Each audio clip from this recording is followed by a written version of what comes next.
박앵커의 출근 전입니다. 오늘은 또 어떤 이슈들 들여다볼까요? 오늘은 오랜만에 아무튼 체크 꺼내보겠습니다. 토스 관련한 종목들이 어제 시장에서 조금 눈에 띄는 흐름을 나타냈죠. 세 번째 인터넷 뱅크가 될 것으로 예상되는 이 토스. 토스가 이제 자금을 5천억 원이나 유치를 했습니다. 그중에서 해외 투자자로부터 3천억 원. 이를 두고 나스닥 상장 가능성을 거론하는 소리가 많이 나오고 있죠. 그래서 어제 관련해서 종목들도 관심을 조금 받았던 거고요. 그리고 토스의 기업 가치는 어느덧 7조 원으로 평가받고 있습니다. 어제 토스 관련주들 흐름 살짝 볼까요? 기존의 두나무 때처럼 막 뜨겁게 들끓은 건 아니었지만 그래도 많이 올랐습니다. 하나투자증권 어제 14%, 한국전자인증 30%, KTB투자증권 3%, 이월드 9% 정도 움직임을 보여줬는데요. 아무튼 체크는 취지 다들 아시죠? 시장에서 이런 이슈 있어. 그냥 체크해도 라는 내용입니다. 토스 관련해서 앞으로 지속적으로 좀 거론이 될 것 같으니 우리 체크해두고 지켜보도록 하죠. 자, 이어서 오늘의 이슈 가겠습니다. 노 마스크, 벗으면 보인다. 아직은 마스크를 쓰지 않는 게 저는 상상이 잘 안 되는데 시장에서는 이 노 마스크에 대한 기대감이 높아지고 있죠. 그래서 오늘 그와 관련한 이야기 하고자 합니다.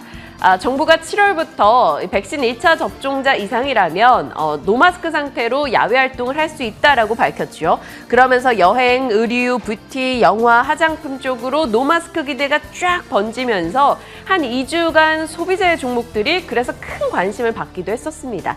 이 중에서 오늘 화장품 좀 살펴보도록 하죠. 화장품을 살펴보려면 우리 중국으로 가야겠죠. 중국은 거의 지금 코로나 종식 분위기입니다. 그도 그럴 게 확진자가 크게 늘어났던 이후부터 해서 지금은 꽤나 안정적인 흐름을 보여주고 있고요. 중국의 노동절에 전국 여행객이 100% 이상 늘었습니다. 그리고 그들이 갔던 주요 관광지 곳곳에서 노마스크 상태로 돌아다니는 사람들을 많이 볼 수 있었습니다. 이게 왜 가능했을까요? 중국에서는 지금 백신 접종이 굉장히 빠르게 이뤄지고 있기 때문이죠. 하루에만요, 중국에서는 2천만 회분씩 백신 접종이 있다고 합니다. 그래서 한 번 이상 백신을 맞은 인구가 주요 6개 도시에서는 무려 80%가 넘어가죠. 중국 자체 내에서는 집단 면역으로 다가가고 있다라고 이야기를 합니다. 경기 정상화 굉장히 빠른 속도로 이뤄지고 있고요. 자, 그럼 중국 경기가 나아지는데 사실 국가 간의 이동이 지금 자유로운 상황은 아니죠. 국가 간의 리오프닝은 빨라도 연말 아니면 내년 정도로 많이들 예상을 하다 보니까 경기는 나아지고 구매력은 올라가는데 우리가 돈을 쓸 곳? 그러니까 내수로 집중되고 있습니다. 중국은 최근에 사치품 매출이 굉장히 늘어나고 화장품 수요도 크게 증가하고 있다고 합니다. 그런데 코로나 전과 후로 해서 중국 내에서 화장품의 이 원하는 수요 트렌드가 조금씩 바뀌고 있습니다. 과거 대비 고가 브랜드 이 수요 욕구가 크게 늘었다라고 하네요. 그리고 색조 수요가 늘었습니다. 작년 9월부터 해서 중국으로의 색조 화장품 수출 추이 플러스로 전환이 됐고요. 중국향 색조 화장품 수출이 나날이 늘어나고 있습니다. 결국 코로나19 이후에 마스크를 벗게 된다면 색조에 대한 관심이 올라갈 수 있다는 걸 중국에서 여실히 보여주고 있는 거죠. 이건 미국도 마찬가지예요. 최근에 백신 접종이 빠르게 진행이 되고 있다 보니까 미국에서 4월 달에 립스틱 판매액이 전년 동기 대비 무려 80%나 늘었다고 합니다. CNN에서 한 인터뷰를 공개했는데요. 사람들이 바깥 활동을 하면서 립스틱은 1년간 기다려왔던 버킷리스트가 된 것 같아. 그만큼 사람들이 립스틱이나 색조 화장품에 대해서 엄청난 수요를 보였다라는 겁니다. 자, 그럼 백신 접종이 상대적으로 빨리 이뤄졌던 중국이나 미국에서 이런 흐름이라면 우리도 그럴 수 있다라고 얘기를 하고 있습니다. 국내에서도 화장품 수요가 작년 대비해서 껑충 늘어난 것을 많이들 느끼고 있고 그 가운데서도 색조 화장품이 더 수요가 늘 수밖에 없다라고 이야기합니다. 왜 그런지 보실까요? 코로나19로 화장품 섹터가 타격을 받았을 때요. 코로나로 색조 화장품 사용이 많이 줄었다라는 거 우리가 느낀다라는 거죠. 파운데이션, 프라이머, 립스틱 사용량이 코로나 시기에 크게 줄었습니다. 마스카라도 줄긴 줄었는데 이게 2019년 대비 주는 폭이 조금 적죠. 그나마 마스카라는 마스크 위이기 때문에 눈은 좀 하니까 사용량이 조금 줄었다고 합니다. 이렇듯 색조 화장품이 코로나 시기에 타격이 있었기 때문에 늘어날 수밖에 없다라는 겁니다. 다음 장 보실까요? 보시면 2020년도 화장품 시장이 크게 줄었는데 색조 시장이 22% 줄었고요. 기초 시장은 1%밖에 안 줄었습니다. 그렇다면 올해 화장품 시장이 살아난다면 선택할 소비 카테고리는 색조가 된다라는 거죠. 증권가에서는 색조 화장품 업체들 클리오, 펌텍 코리아, 코스메카 코리아, 최근에 상장한 CNC 인터내셔널 이렇게 꼽고는 있습니다. 색조이니까 그냥 참고 정도로 살펴보시길 바랍니다. 자, 그래서 색조 수요가 늘어날 것이다라는 건데 색조를 아우르는 전체 카테고리는 화장품이죠. 화장품 자체가 살아나야 되는데 화장품이 왜 지금 관심을 받고 있는가?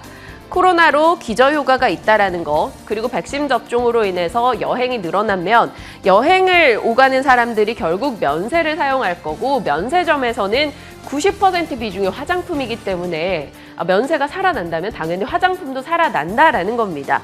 그리고 색조 화장품은 교체 수요가 도래한다라고 하는데요.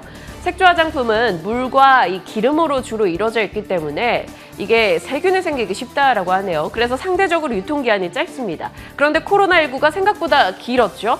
그래서 색조 화장품들은 아마 다 바꿔갈 거다. 그래서 교체 수요가 있을 거다라고 얘기합니다. 그래서 화장품 섹터가 살아나고 그 안에 색조가 조금 더 강하게 탄력을 보일 수 있다라고 얘기를 하는 거죠. 최근에 5월 달에만 한 40장 이상씩 리포트를 쓴 증권사에서 탑픽 종목으로 꼽은 곳들입니다. NH투자에서는 아모레퍼시픽, 코스맥스, 클리오 얘기했는데 NH투자는 2년간 화장품 탑픽은 아모레퍼시픽이다. 왜냐? 시장에서 중국에서 럭셔리 수요가 늘었기 때문에 설화수 주목받고 있다라는 점을 강조했습니다. 그리고 유안타는 아모레퍼시픽, 클리오, 펌텍 코리아, 코스메카 코리아 이쪽은 완전 색조로 조금 확 좁힌 느낌이 들고요. 하나투자증권, 아모레퍼시픽, 코스맥스, 연우, LG생활건강. LG 측에서도 후가 중국에서 순위가 많이 올라갔더라고요. 역시나 럭셔리 브랜드로 꼽히고 있으니까 볼만한 거겠죠. 그리고 연우도 올해 흐름은 참 좋았습니다. 탑픽 종목들 확인하시고요. 자, 올해 얼마나 많이 올랐을까 화장품 업체들 살펴봤습니다. 아모레퍼시픽 40% 정도 상승, AVCNC 20%, LG생활건강이나 한국화장품은 그렇게 잘 못 갔었네요. 그리고 아모레지가 42%, 한국콜마 16%, 연우가 60% 정도 상승입니다. 이렇게 놓고 보면 조금 많이 올랐다라는 생각은 드는데요. 사실 2019년, 2020년의 화장품 섹터들이 그렇게 못 갔었기 때문에 이제서야 간다라고 생각한다면 얼마든지 더 갈 여력은 있지 않을까라는 생각은 듭니다. 매매에 대해서 굉장히 고민이 돼서 연락을 취해봤죠. 팍앤코의 피셜. 자, 일단 정원정 차장님 답변이 이렇게 왔어요. 화장품 섹터 지금으로선 비중 좀 줄이세요. 경기 회복 기대감에 단기간 상승은 조금 부담스럽습니다. 한동안 많이 올라왔기 때문에 올해 조금은 비중을 줄여보자라는 의견이시고요. 반대로 박재호 어드바이저는 조금은 다른 의견이었습니다. 보시면 기술적 분석으로는 상승 초입 구간에서 매물대를 흡수하고 가는 건 필요합니다. 직전 상승 거래량 200% 이상 증가시킨다면 문제는 없고요 라고 답변을 주셨고요. 중소형주보다는 대형주 위주로 종목을 선정하시죠. 아모레퍼시픽, 아모레G를 꼽아주셨습니다. 박지호 어드바이저께서도 굉장히 이렇게 뇌피셜 통해서 주신 종목들이 잘 갔던 만큼 또 한번 놓고 지켜보겠습니다. 화장품에 대한 관심도는 그 어느 때보다 높아지고 있는데요. 앞으로 좀 잘 갈 수 있을지 관심 두고 지켜보도록 하겠습니다. 팍앤코의 출근 전이었습니다.